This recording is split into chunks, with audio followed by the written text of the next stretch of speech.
లేవియాకాండం 27వ అధ్యాయం 16 నుండి 25వ వచనం వరకు చదువుకున్నాం. దాంట్లో ఉన్న సారాంశాన్ని మనం ధ్యానించుకొని ప్రార్థనలోకి వెళ్దాం. ఈ ప్రతిష్ఠించుకునే విషయంలో 27వ అధ్యాయంలో మనం చూస్తున్నాం. అంతకుముందు బలులు అవన్నీ కూడా ఉంటూ వచ్చాయి. అయితే ఇప్పుడు 16వ వచనంలో ఒకడు తన పిత్రార్జితమైన పొలములో కొంత యెహోవాకు ప్రతిష్ఠించిన యెడల దాని చల్లబడు విత్తనముల కొల చొప్పున దాని వెలను నిర్ణయింపవలను. 19 యవల విత్తనములు 50 తులములు 50 తులముల వెండి వెల కలది. అతడు సునాద సంవత్సరం మొదలుకొని తన పొలమును ప్రతిష్ఠించిన యెడల నీవు నిర్ణయించు వెల స్థిరము. సునాద సంవత్సరమైన తరువాత ఒకడు తన పొలమును ప్రతిష్ఠించిన యెడల యాజకుడు మిగిలిన సంవత్సరముల లెక్క చొప్పున అనగా మరుసటి సునాది సంవత్సరం వరకు వానికి వెలను నిర్ణయింపవలను. నీవు నిర్ణయించిన వెలలో దాని వారడి తగ్గింపవలను. పొలమును ప్రతిష్ఠించిన వాడు దాన్ని విడిపింపగోరిన యెడల నీవు నిర్ణయించిన వెలలో 5వ వంతు అతడు దానితో కలుపవలను. అప్పుడు అది అతనిది అగును. ఇక్కడ పిత్రార్జితం తల్లిదండ్రుల యొక్క పొలము వారికి వచ్చినప్పుడు పిత్రార్జితం అంటే తల్లిదండ్రులు తదనంతరం కూడా వచ్చే ఆస్తిలో వచ్చే పొలములో దాంట్లో ఒకడు తన పిత్రార్జితమైన పొలములో కొంత యెహోవాకు ప్రతిష్ఠించిన యెడల తల్లిదండ్రుల ద్వారా వచ్చింది కాబట్టి, తనకి సంపాదన వచ్చింది కాబట్టి, ఉచితంగా వచ్చింది కాబట్టి వారు ఏం చేయాలంటే దేవునికి కొంత సమర్పించుకోవాలి. సో ప్రతిష్ఠించుకోవడం అంటే ఏంటి? ప్రతిష్ఠించుకొని సమర్పించుకోవాలి. ప్రతిష్ఠించుకోవడం ఏంటి? ఇక తప్పక అది దేవుందే అనమాట. నీ ఆస్తి నీ ఆస్తి మీద నీకు ఎంత హక్కు ఉందో నీవు ప్రతిష్ఠించవలసిన దాన్ని ప్రతిష్ఠించి దేవునికి ఏం చేయాలి? సమర్పించేయాలి. దేవునికి దాని మీద అంత హక్కు ఉంటుంది అన్నమాట. ఎందుకంటే నిజాన్ని చూసినట్లయితే భూమి ఆకాశం అంత ఎవరిదండి? ఆయన మనల్ని సృష్టించాడు. సృష్టించిన తర్వాత మనం పాపులము, మనకి పరలోక స్వాస్థ్యము లేదు, భూలోకం లేదు, బతుకుతున్నాం, వ్యర్థ జీవితం జీవిస్తున్నాం. కొంతమంది ఉన్నవాళ్ళు ఉన్నారు, కొంతమంది లేనివారు ఉన్నారు. ఉన్నవాడికి శ్రమ, లేనివాడికి శ్రమ. ఉన్నవాడు తిని 4 రోజులు బతుకుతాడు, ఏదో కలు గంజో ఏదో తిని బతుకుతాడు. లేనివాడు కూడా ఇది అది తిని అల్సర్లు తెచ్చుకుంటాడు. కాబట్టి అందరూ కూడా బతికేస్తున్నారు. అయితే ఆ బతుకు కాదు, కానీ దేవుని కొరకు ప్రతిష్ఠించుకోవాలి. ఇప్పుడు మొట్టమొదటిగా దేవుని ఎరగాలి. కాబట్టి మనల్ని అందరినీ కూడా యేసు ప్రభు రక్తం చేత మనల్ని విమోచించాడు. పరసంబంధమైన ఆశీర్వాదములు అంటే పరసంబంధమైన స్వాస్థ్యాన్ని దేవుడు మనకి ఇచ్చాడు. పరసంబంధమైన స్వాస్థ్యముల్లో మొట్టమొదటిది ఏంటంటే దేవుడు దేన్ని వెతకమన్నాడు, లేక యేసు ప్రభు దేన్ని వెతకమన్నాడు? చూడండి, మత్తయి సువార్త 6వ అధ్యాయము 33వ వచనం. అత్తే తెలిసిందే, చెప్పండి త్వరగా. నా రాజ్యమును కాబట్టి మీరు ఆయన రాజ్యమును నీతిని మొదట వెదకుడి, అప్పుడు అవన్నీ మీకు అనుగ్రహింపబడును. ఎప్పుడు కూడా ఏం తిందాం, ఏం తాగుదాం అనే ఆలోచన పెట్టి మీరేం చేస్తున్నారంటే దేవుని రాజ్యాన్ని మర్చిపోతున్నారు. దేవుని నీతిమంతులు కావట్లేదు, కాబట్టి దేవుని నీతిని ఎరగిన వారిగా ఉంటున్నారు అని ఈవెన్ పిలువబడిన అపోస్తలులు కూడా, శిష్యులు కూడా అటువంటి చింతలోనే ఉన్నారు. కనుక ఏమి తిందామో ఏమి తాగుదామో అని వాటి గురించి ఆలోచించకండి.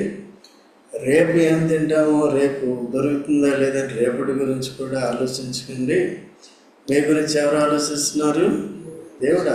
మీరు ఎవరి గురించి ఆలోచించాలి? దేవుడి గురించి, దేవుడిచ్చిన పరిచర్య గురించి, దేవుడి చెప్పిన పనుల గురించి ఆలోచించాలి. అది లేకుండా వీళ్ళు లోకస్తుల వల్ల ఏం చేస్తారు? అన్ని జనులు వాటి కొరకు చింతిస్తారని ఆ పై వచనాల్లోనే ఉంటుందన్నమాట. చూడండి, ఆకాశ పక్షులు చూడండి అని ఆకాశ పక్షుల యొక్క ఉపమానాన్ని చెప్తున్నాడు. వాటిని సాదృశ్యంగా చూపిస్తున్నాడు. అవి విత్తవు, కోయవు, పంట కోర్చు, వడకవు. కాబట్టి వాటిని మీ పరలోకపు తండ్రి ఏం చేస్తున్నాడు? వాటిని పోషిస్తున్నాడు.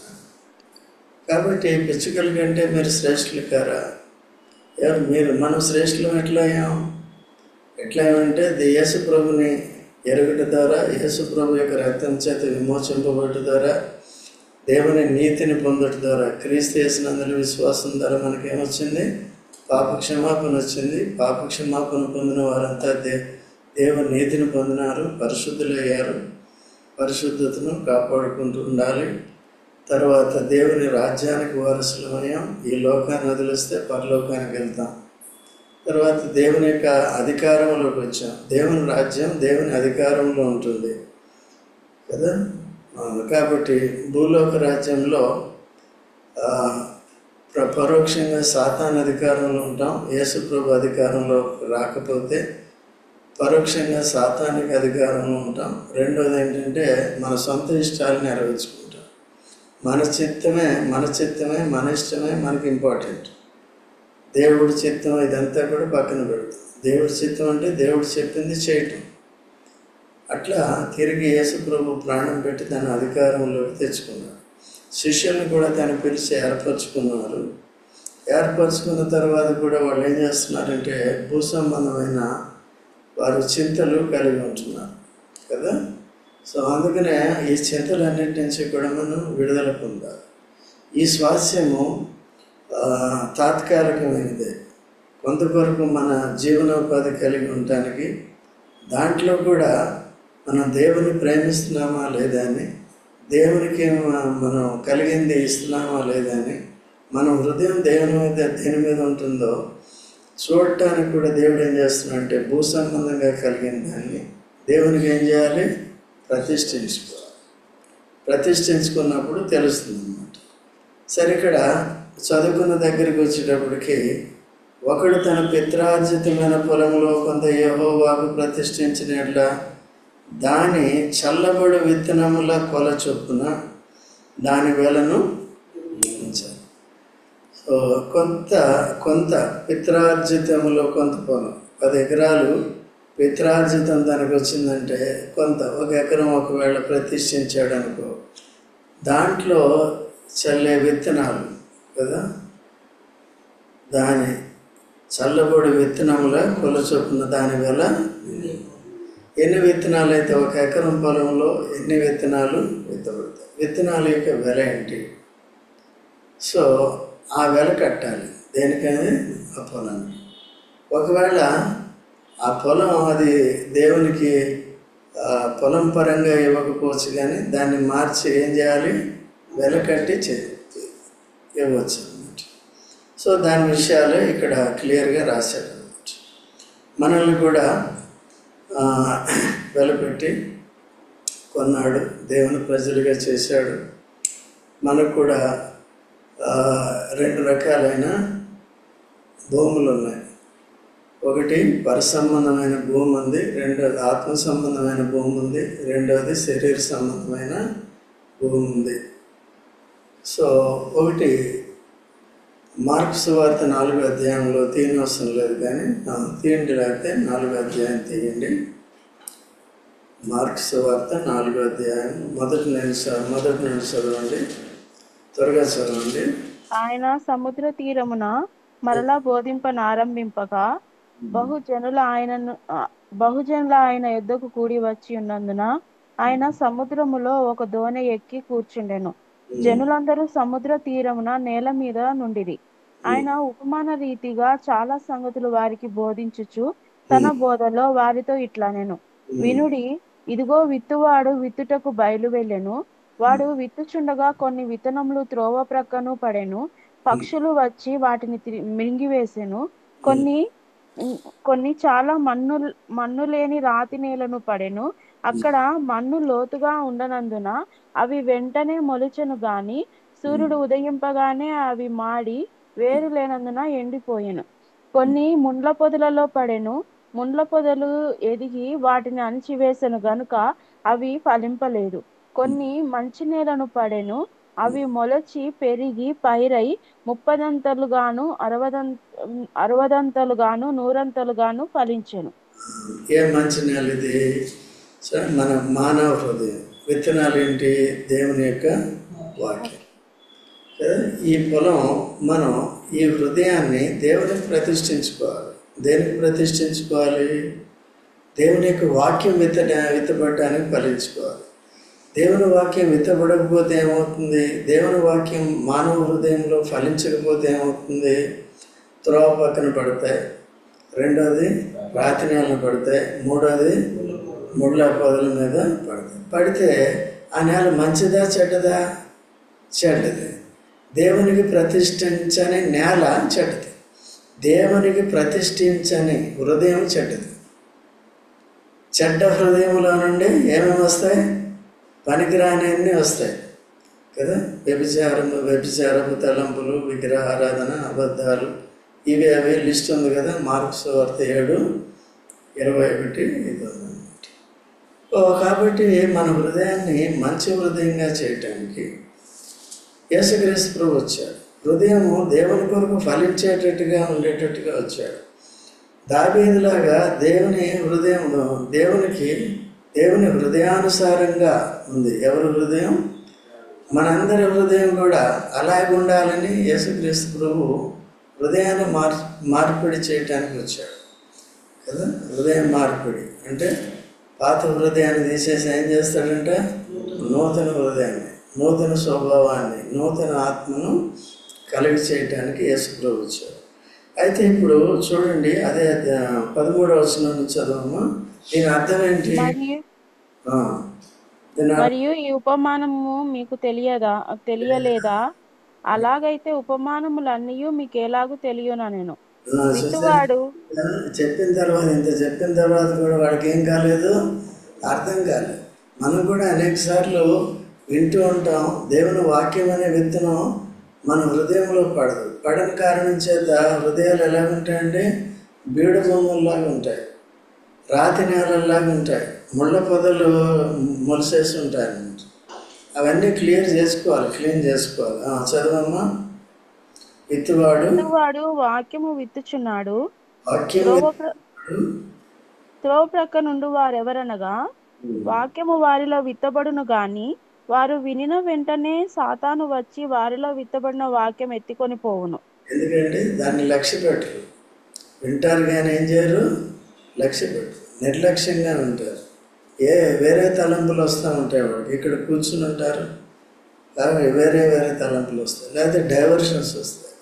అందుకనే మనది చిన్న సంఘం కాబట్టి ఒకవేళ నేను వాక్యం చెప్పేటప్పుడు నేను వాచ్ చేస్తూ ఉంటాను, వీరు వింటున్నారా లేదా అనేది చూస్తాను. కొన్నిసార్లు మందలిస్తూ ఉంటారు కదా, పేరు పెట్టి మందలిస్తూ ఉంటారు. ఎప్పుడంటే వాడి తలంపులు, అమ్మ శోభమ్మ ఎక్కడున్నావు, శివమ్మ ఎక్కడున్నావు, లిడియమ్మ ఎక్కడున్నావు అని ఏం చేస్తామండి. కొన్నిసార్లు జాయ్ నిద్రపోతున్నావు. ఇదంతా ఏంటి? అది మన ఏం కావాలి? దేవునికి ప్రతిష్ఠించుకున్నప్పుడే అది జీవితం, హృదయం బాగుంటుంది. శాశ్వత కాలం ఎంతో దేవునికి మహిమకరంగా, మనకు ఆశీర్వాదకరంగా ఉంటుంది. దేవుని రాజ్యానికి వారసులుగా చేసింది దేవుని నీతి. దేవుని నీతి మనకి ఇవ్వటానికి, దేవుని రాజ్యానికి ఇవ్వటానికి, ఈ లోక ఆశల నుంచి తప్పించడానికి యేసు ప్రభు సాక్షాత్తు తానే శరీరాన్ని శిలువలో అర్పించుకొని రక్తం కార్చి మరణాన్ని జయించి విశ్వాసం కలిగి చేసి ఈ పాప శాపాన్ని విడిపించి మన హృదయంలో దేవుని వాక్యం ఎల్లప్పుడూ విత్తబడేలాగిన అది ఫలించేటట్టుగా ఏం చేయాలి? చేస్తున్నాడు. అయితే దానికి వెల ఉంది, దానికి ఎంత ఉంది, అంత ఉంది. ఇప్పుడు వెల ఏం లేదన్నమాట, ఫ్రీ అన్నమాట. ఓకే, ఓన్లీ ఆదివారం యాజక ధర్మంలో ఒక భాగం కాబట్టి అది కొన్ని అర్పణలు ఇస్తాం. అది కూడా ఆరాధన కిందకి వస్తుంది. మొట్టమొదటిగా పెదవులతో ఆరాధన చేస్తాం. రెండోది ఏంటంటే క్రియలతో ఆరాధన చేస్తాం కదా. అది దేవుడు నియమించింది కనుక ఆ రెండు చేయటం ద్వారా దేవుని ఏం చేసాం, మనం ఆరాధించాం. కొంతమంది పెదవులతో మాత్రమే చేస్తారు అన్నమాట, మిగిలిన దగ్గర పిసినారుగా ఉంటారు కొంతమంది. సో అది కూడా హృదయం ఫలించాలి, విశ్వాసము, విధేయత ఇవన్నీ కూడా చేయగలుగుతాం. కొంతమంది ఫైనాన్షియల్ కండిషన్ సరిగ్గా ఉండదు, అది సెటరేట్ అయ్యే వరకు ఏం చేయాలి, జాగ్రత్తగా చూడాలి. ఎందుకంటే ఐక్య విచారాల్లో ఇరుక్కుపోయాం, ధనమోసాల్లో చిక్కుకుపోయాం. వాటి నుంచి పడిన తర్వాత ఏం చేయాలి, మంచి నేల కింద మనం తయారు చేసుకోవాలి. వాక్యంలో దేవుడు ఏ హెచ్చరిక ఇచ్చినప్పటికీ కూడా, ఏం చేయమని చెప్పినప్పటికీ కూడా ఏం చేయాలి, మనం చేయగలిగాలి. హృదయాన్ని అలా సిద్ధపరచుకోవాలి. కొంతమంది బోధ చేసేవారు ఉంటారు, ఈ ఇచ్చే దగ్గర ఆ బోధ చేయమ్మా, డబ్బులు ఇవ్వాలి, సమర్పించుకోవాలి, బోధ చేయండి. అమ్మ కదండి, అయ్యగారులు ఎవరికైనా బోధ చేయలేరు కదా. ఎందుకంటే కొన్ని టైంకి రావాలి, ఏం చెప్పాలి, చెప్పినప్పుడు అయ్యో నేను ఎఫెక్ట్ అవుతాను అనుకుంటారు. అట్లా ఉండకూడదు. మనమంతా కూడా ఏం చేయాలంటే వాక్యం ఏం చెప్తుందో అదంతా కూడా చేయటానికి రెడీ. ఇప్పుడు నేను వెలగట్టేది కాదు, కానీ నీ కొరకు నా కొరకు యేసు ప్రభువే వెలగట్టాడు.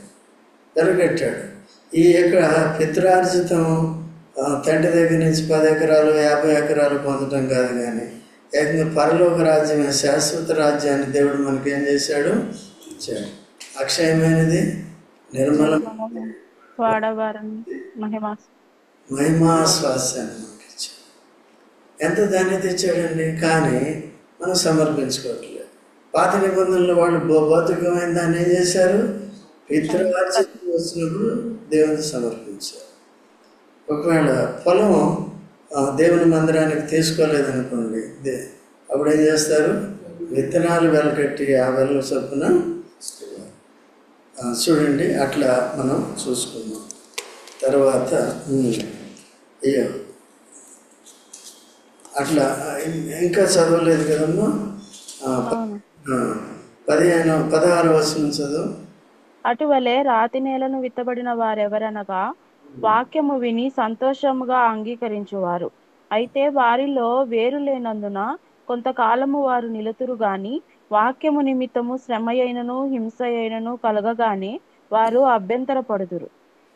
వేరు పారి స్థిరపడాలి. చెట్టు ఏం చేస్తుంది, ఫలించాలంటే చెట్టు ఏం చేయాలి, వేరు పారి పైకి ఎదిగి ఫలించాలి. ఇశ్రాయేలు కూడా దేవుడు ఏం చేశాడంటే అదే మాట అంటాడు అన్నమాట, వీరు వేరు పారి పైకి ఎదిగి ఫలించాలని వారిని ఏం చేశాను, ఐగుప్తులో నుండి లోకంలో నుండి తీసుకొచ్చి ఎక్కడ, ఇశ్రాయేల్ కనాను దేశంలో పెట్టాడు. అక్కడ సస్యశ్యామలంగా ఉండే స్థలంలో పెట్టాడు అన్నమాట. ఓకేనా, చెప్పు, రెస్పాండ్ అవ్వు, లేదా నిద్ర వస్తుంది. రెస్పాండ్ అవ్వు, నోటితో. ఏం చెప్తున్నాను నీకు, నోటితో చెప్పాలి. ఓకే, ఇట్లా కాదు, సైకిల్ కాదు. మగవాడువా మరి, నోరుందా, చెప్పమా మరి. కాబట్టి అలా ఈ రాతి నేల అనుభవం ఏంటంటే వారు వేరుపారు కదా. ఇప్పుడు ప్రకృతి సంబంధమైన విత్తనం రాళ్ళ మీద పడింది, మొదటగా కొన్ని నీళ్లు ఉన్నాయి, అది జర్మినేట్ అయింది, దానికి వేరు వచ్చింది. అయితే ఎప్పుడైతే సూర్యుడు ఉదయించాడో ఆ ఉన్న నీళ్ళు ఏమవుతాయి, ఆరిపోతే ఏమవుతుంది, ఆ ఎండ దెబ్బకి అది వాడిపోతుంది, ఎండిపోతుంది. ఈ సూర్యరశ్మి దేనికి గుర్తుగా ఉందంటే శ్రమలకి గుర్తుగా ఉంది. మనం అనుకున్నట్టు భౌతికంగా జరగకపోవచ్చు. అప్పుడు ఏం చేస్తామంటే వెళ్ళిపోతాం, నాకేం చేశాడు దేవుడు. ఇట్లా కోకొల్లలుగా ఉన్నారు చాలామంది, హృదయాన్ని కట్టించేసి. అందుకనే పునాది సరిగా లేదు. మనం యేసు ప్రభువుని నమ్ముకునేది దేవుని రాజ్యం కొరకు, దేవుని నీతి కొరకు. కానీ ఆ నిత్య జీవం కొరకు నమ్ముకోవాలి, కానీ ఈ సంబంధమైన ఈ భూ సంబంధమైన వాటి కొరకు కాదు. అందుకని అపోస్తలుడైన పౌలు 1 కొరింథీ 15:9 ఏమని చెప్పాడు? అందరికీ తెలిసి ఉండాలి. ఈ జీవితం కాలం మట్టుకే మనం క్రీస్తునందు నిరీక్షించే వారు మనుషులందరికంటే దౌర్భాగ్యులమైంది. దౌర్భాగ్యుడు అంటే దిక్కుమాలినోడు, దరిద్రుడు అని అర్థం. దరిద్రుడు. ఓకే, ఈ లోకంలో ఉన్న వారు తమ దేవతలను ఎందుకు ఈ లోకం మట్టుకే వారు పూజిస్తారు, లేక వారిని అడుగుతారు, మాకు ఇది కావాలి అది కావాలో. అయితే క్రీస్తు పరలోకానికి తీసుకెళ్ళడానికి వచ్చాడు, కానీ భూలోకంలో ఇవ్వటానికి రాదు. సో క్రైస్తవులు కూడా చాలామంది, ఈవెన్ బోధకులు కూడా అదే నేర్పిస్తున్నారు. అలాంటిగా భూ సంబంధమైన వాటిని ఆశ పెట్టిన సంఘాలకి, బోధకుల దగ్గరికి ఎక్కువ మంది వెళ్తారు, కోకులు. ఎందుకది విశాల మార్గం. ఇరుకు మార్గం అంటే ఏంటి? దేవుని చిత్తం. పైన ఉన్న వాటిని వెతకంటే పైన అంతే. కింద భూ సంబంధమైనవి పైన వెతికే కొద్ది భూ సంబంధంగా మనకు కావాల్సినవన్నీ కూడా దేవుడు ఏం చేస్తాడు? ఇస్తాడు. కొన్నిసార్లు మన ఊహలు హెచ్చుగా ఉంటాయి కదా, అంటే చాలా ఉన్నతంగా ఉంటాయి. అవన్నీ పక్కన పెట్టి దేవుడు ఎలా సిద్ధపరుస్తాడో అలాగే మనం వెళ్ళిపోయేది నేర్చుకోవాలి. నన్ను స్మరణలో చిన్న మందిరంలో పెడతాడా, లేకపోతే ఎబ్రోన్ అని పెద్ద మందిరంలో పెడతాడా అని చూసుకోవాలి. నేను కూడా ప్రయత్నం చేయొచ్చు, పాటలాడవచ్చు. పాటలాడి మనుషులను సంతోషపెడితే నాకు కూడా ఒక పెద్ద పొజిషన్ ఏదని రావచ్చు. దానివల్ల ఏం ఉపయోగం? వాళ్ళు అక్కడ ఉండి దేనికి పనికొస్తుంది కదా? ఈ పెద్ద అర్కాలు, పెద్దతనాలు దేనికి పనికొస్తాయండి? అతిశయించడానికి, సాతాను పరోక్షంగా సాతాను సేవ చేయటానికి తప్ప దేనికి పనిచేయాలి. అందుకని దేవుడు కొద్దివాటిని మనం ఏం చేయాలి? లేకపోతే దేవుడు ఎక్కడ పెడితే అక్కడ ఉండేది నేర్చుకోవాలి. పెట్టి ఏం చేయాలి? అక్కడ మనకిచ్చిన పరిచర్యకి న్యాయం జరిగించాలి. దేవుడు మెచ్చుకునేటట్టుగా, అనుదినము దేవుడు సహాయపడేటట్టుగా కదా మనం చేసుకోవాలి. దేవుడు మన పక్షంగా ఎప్పుడు ఉండేటట్టుగా మనం చేసుకోవాలి. ఓకేనా? సో కాబట్టి ఇది కనుక శ్రమలు వచ్చినప్పుడు కొంతమంది వెళ్ళిపోతూ ఉంటారు. అట్లా వెళ్ళకుండా పరిసంబంధమైన వాటి మీద మన దృష్టి పెట్టుకోవాలి. తర్వాత ఇతరులు ముండ్ల పొదలలో విత్తబడిన వారు, వీరు వాక్యము విందురు గాని ఐక విచారములను, ధనమోసమును, మరి ఇతరమైన అపేక్షలను లోపల చొచ్చి వాక్యమును అణిచివేయుట వలన అది నిష్ఫలమగును. చూసారా? ఇది కూడా చాలా కష్టం. 3 కూడా వాక్యం ఫలించకుండా చేస్తుంది. యేసుప్రభు ప్రాణం పెట్టి హృదయాన్ని మార్చినప్పటికీ కూడా నిర్లక్ష్యం వచ్చేసినప్పుడు, వినేటప్పుడు, తర్వాత కఠిన హృదయం వచ్చినప్పుడు, తర్వాత శ్రమలు వచ్చినప్పుడు వెళ్ళిపోతాం. ఇక్కడ కూడా మంచి రెండోది ఏంటంటే, మూడోది ఏంటి? ఇతరమైన ధనమోసములు, ఐక విచారములు, ధనమోసములు, ఇతరమైన అపేక్ష, ఆశలు అన్నమాట, విపరీతమైన దురాశలు అన్నమాట, భూ సంబంధమైనవి కదా. మొట్టమొదటిగా ఉంది ఐక విచారములు. ఐక విచారములు అంటే అర్థం ఏంటి? భూ సంబంధమైన విచారములు. నానా రకాలుగా ఉంటాయి కదా. నేను డాక్టర్ అవ్వాలి, నేను ఐఐటి ఇంజనీర్ కావాలి. అది కొద్దిగా తగ్గిన దానికి ఏమవుతుంది? విచారం వచ్చేస్తుంది కదా. చాలామంది విశ్వాసులు, అందుకనే వాళ్ళు ఎదగలేకపోతున్నారు. ఎదగటం అది వాక్యానికి చోటు ఇవ్వాలి. అందరూ ఆత్మీయంగా బాగున్నారని ఎవరికి సర్టిఫికేట్ ఇవ్వదు. ప్రార్థనలో చేస్తూ ఉంటాము. అదే ఏదో ఒక రోజు వచ్చారని కాదు. ఏం చేయాలి? ఇవన్నీ కూడా హృదయం సమర్పించుకోవాలి, హృదయంలో ఫలించాలి, నిలకడగా ఉండాలి, లోతుగా వేరుపారి పైకి ఎదిగి ఫలించాలి. ధనమోసములు, తర్వాత ఇతరమైన అపేక్షలు లోపల వచ్చి వాక్యం అణచివేయటం వల్లది ఫలించదన్నమాట. హృదయం అనే నేల మీద. సో కాబట్టి మంచి నేలను విత్తబడిన వారు ఎవరనగా వాక్యం విని దానిని అంగీకరించి అంటే దాని ప్రకారం జీవించి 30 అంతలు 60 అంతలు 100 అంతలు ఆయా పరిధులను బట్టి 30 అంతలు 60 అంతలు. భక్త్ సింగ్ గారు ఉన్నప్పుడు ఆయన 100 అంతలు ఫలించుంటాడు. మనం ఎంత ఫలించాలి? 100 ఫలిస్తే మంచిదే. నెక్స్ట్ సెకండ్ గ్రేడ్ ఏంటి? 60 ఫలిస్తే ఇంకా పర్లేదు, లేకపోతే కనీసం పాస్ మార్కులు. ఎంత? 30 కంటే తక్కువ ఉంటే ఫెయిల్. మనం అవన్నీ కూడా చాలా జాగ్రత్తగా చూసుకోవాలి. అయితే పాత నిబంధనలో భూ సంబంధమైన వాటిని చూపించాడు. ఇవన్నీ కూడా ఆత్మీయంగా ఉండాలి. అలాగా తర్వాత ఇక్కడ తిరిగి మళ్ళీ ఇక్కడికి వచ్చినప్పుడు అతడు సునాద సంవత్సరం మొదలుకొని తన పొలమును ప్రతిష్ఠించిన ఎడల నీవు నిర్ణయించిన వెల స్థిరము. సునాది సంవత్సరమైన తరువాత ఒకడు తన పొలమును ప్రతిష్ఠించిన ఎడల యాజకుడు మిగిలిన సంవత్సరముల లెక్క చొప్పున అనగా మరుసటి సునాద సంవత్సరం వరకు వానికి వెలను నిర్ణయింపవలను. నీవు నిర్ణయించిన వెలలో దాని వారడి తగ్గింపవలను. కాబట్టి 50 సంవత్సరాలు సునాద సంవత్సరం అంటే 50 సంవత్సరాలకు ఒకసారి వస్తుంది. సో దాన్ని బట్టి వెల నిర్ణయించి దాంట్లో ఏదో తగ్గించాలంటే వారడి అంటే ఏంటి? కొద్దిగా తగ్గించాలని ఉంది. తర్వాత 19వ వచనంలో పొలమును ప్రతిష్ఠించిన వాడు దాన్ని విడిపింపగోరిన యెడల నీవు నిర్ణయించిన వెలలో 5వ వంతు అతడు దానికి కలుపవలను. అప్పుడు అది అతనిది. ఒకవేళ అతను నేను విడిపించుకుంటాను, సునాద సంవత్సరాన్ని వారి పొలాన్ని వారు ఏం చేయాలి? విడిపించుకోవచ్చు. ఒకవేళ దేవునికి ప్రతిష్ఠించిన, ఎవరికైనా అమ్ముకున్నా, అంతకుముందు కూడా చూసుకున్నాం కదా. అయితే ఇక్కడ దేవునికి ప్రతిష్ఠించిన దగ్గర ప్రత్యేకమైన విషయం ఏంటంటే 5వ వంతు కలపాలి. 5వ వంతు కలపాలి. ఓకే, 5,000 అంటే దాంట్లో ఎన్ని? 500 కలిపి ఇవ్వాలి. 5వ వంతు కలపాలి. తర్వాత ఒకవేళ దేవునికి ఇవ్వాల్సినవి ప్రతిష్ఠించుకుని ఇవ్వలేదనుకో, మనం కూడా ఏం చేయాలి? తర్వాత మనం కూడా ఏం చేయాలి? మళ్ళీ 5వ వంతు కలిపి ఇవ్వాలి. పాత నిబంధన ప్రకారం ఇది. ఓకేనా? అది కాబట్టి ప్రతిష్ఠించుకున్నది దేవునిదని గుర్తించి జాగ్రత్తగా ఉండాలి. అతడు ఆ పొలమును విడిపింపని ఎడలను వేరొకనికి దాన్ని అమ్మిన ఎడలను మరి అన్నిటికీ దాన్ని విడిపింప వీలు.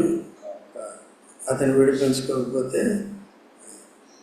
కాబట్టి ఎవరి స్వాస్థ్యాన్ని వారు సంపాదించుకోవాలి. క్రీస్తులో పరలోక విషయంలో ఎవరి విశ్వాసమును బట్టి, ఎవరి విధేయతను బట్టి ప్రతి ఒక్కరూ కూడా పరలోక రాజ్యం యొక్క స్వాస్థ్యం గ్యారంటీ ఉంటుంది. తర్వాత ఈ లోకంలో బహుమానాలు దేవుడు మనకి ఇవ్వాలన్నప్పుడు, ఘనత మెప్పు మనకు కలగాలన్నప్పుడు కూడా దేవుని సేవ చేయటానికి మనము ఇష్టపడాలి. ప్రతిష్ఠించుకుని ఆ రీతిగా పరలోకంలో సంపాదించుకోవాలి. తర్వాత ఒకడు తాను కొనిన పొలమును అనగా తన స్వాస్థ్యంలో చేరని దానిని యెహోవాకు ప్రతిష్ఠించిన యాజకుడు సునాద సంవత్సరం వరకు నిర్ణయించిన వేల చొప్పున అతనికి నిర్ణయింపబడును. ఆ దినమందే నీవు నిర్ణయించిన వేల మేర చొప్పున యెహోవాకు ప్రతిష్ఠితంగా దాన్ని చెల్లింపవలెను.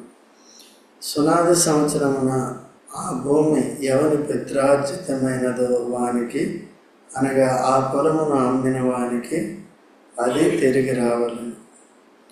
నీ వెలలన్నీ పరిశుద్ధ స్థలం యొక్క వెల చొప్పున నిర్ణయింపవలను. 1 తులము 20 చిహ్నములు.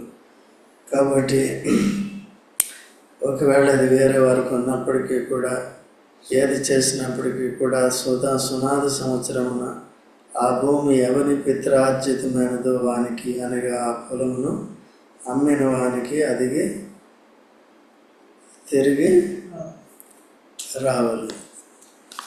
కనుక ఆ విధంగా పాత నిబంధనలో వారు పిత్రార్జితాన్ని బట్టి సమర్పించుకున్న పొలం విషయంలో మనం చూసాము. ఈ దినాల్లో మనకి పిత్రార్జితం మన పితరుల ద్వారా మనకు పరలోకం లభించలేదు, లేకపోతే పరలోక ఆత్మ సంబంధమైన ఆశీర్వాదం ఏది కూడా రాలేదు. అయితే ప్రభువైన యేసుక్రీస్తు ద్వారా వచ్చింది కనుక యేసుక్రీస్తు నందున్న వారమై తన వాక్యాన్ని నేర్చుకుంటూ హృదయం ఫలించేలాగిన, హృదయంలో ఏం ఫలించాలి చెప్పంటే ఎన్నంత ఫలించాలి? ఫలించాలి. ఫలించకపోవడానికి కారణం ఏంటి? మొదటి రెండవది రాతి నేల, త్రోవపక్క రాతి ముళ్ళ పొద. ఓకే, కాబట్టి ఇవన్నీ కూడా ఏం కావాలి? వీటిని జయించాలా వద్దా? జయించాలి. సో కనుక అప్పుడు మంచి నేల అవుతుంది. ఓకేనా? వాక్యం ఫలించే హృదయమే మంచి నేలతో సమానం. సో దేవుడు సహాయపడతాడు. దేవుడు మనం తన మహిమ కొరకు జీవించి తన రాజ్య విస్తరణ కొరకు పనిచేయటానికి జీవితంలో కొంత భాగం తనకి సమర్పించుకునేలాగా సాయం చేస్తాం. దేవుని సేవ జరగాలంటే కేవలం డబ్బు మాత్రమే కాదు, కానీ మన సమయాన్ని, మన శక్తిని కూడా వినియోగించేటట్టు చూడాలి. కొంతమంది సువార్తకి వెళ్తున్నారు కాబట్టి సువార్త ప్రకటన అనేది జరుగుతుంది. దినాల్లో ఎవరు చేయట్లేదు, కష్టంగా ఉన్న పరిస్థితులు. అయినా దేవుడు మనకి ఇస్తున్నాడు. వారు కూడా లేకపోతే ఏమవుతుంది? మిగిలిన వాళ్ళు కూడా సిద్ధపరచుకోవాలి. ఓకేనా? అట్లా కొంతమంది చేయరు, మిగతా పరిచర్లు కూడా చేయరు. అట్లా లేకుండా మనం దేవునికి అన్ని రీతులుగా అందుబాటులో ఉందాం, ప్రతిష్ఠించుకోవడానికి ప్రయత్నం చేద్దాం. ప్రార్థనలోకి వెళ్దాం.